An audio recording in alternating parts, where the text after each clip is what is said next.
So a while back, I put up a video about being proud. A quick recap. Being proud, bad. Having pride in something, good. Basically, being proud is just being proud. There's no reason for it, and there's nothing substantial behind it. Being proud is just a false shell. We'll talk about what it's covering in just a second. Having pride in yourself is something good. It's fundamentally about your accomplishments. You take pride in building something, in working on your figure, in becoming educated.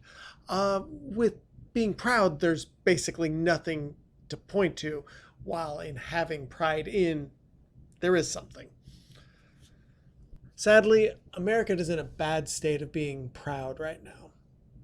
What does it even mean when you say, proud to be an American? So that's a heck of a list of white nationalist places. A little embarrassing, really.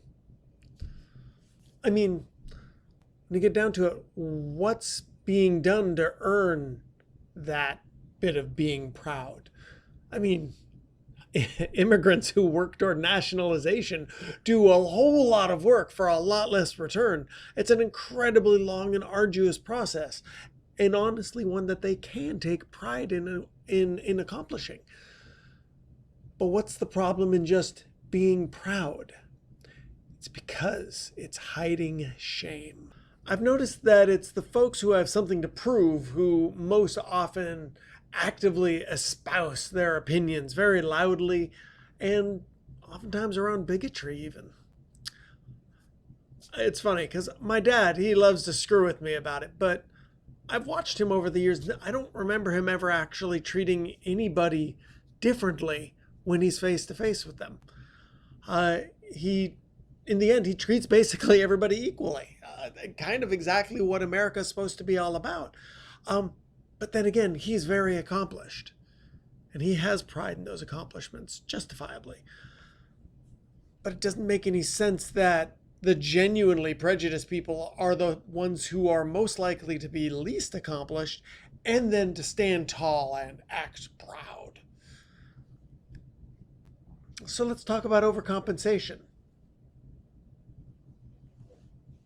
That's the wrong kind. Let's take it for granted that most people want to do something with their lives.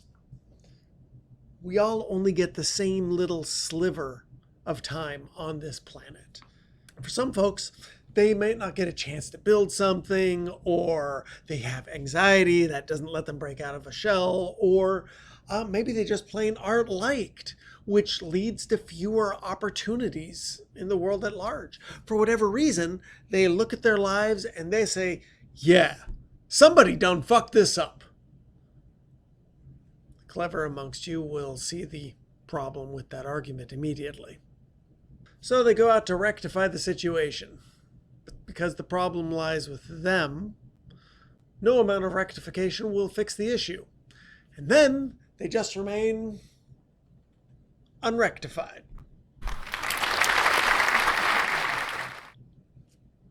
Which means they keep blaming others for what lies within them and keep struggling to fix the problem. And the harder they work, the less they accomplish, which means that they're building more shame on that failure to fix whatever's obviously ephemerally wrong with that world around them. It's a little bit like an addiction, really. It's a big rush initially when they think they're doing something, out with friends maybe, everybody making the same sorts of jokes. You feel like part of something. But as it continues, it sours.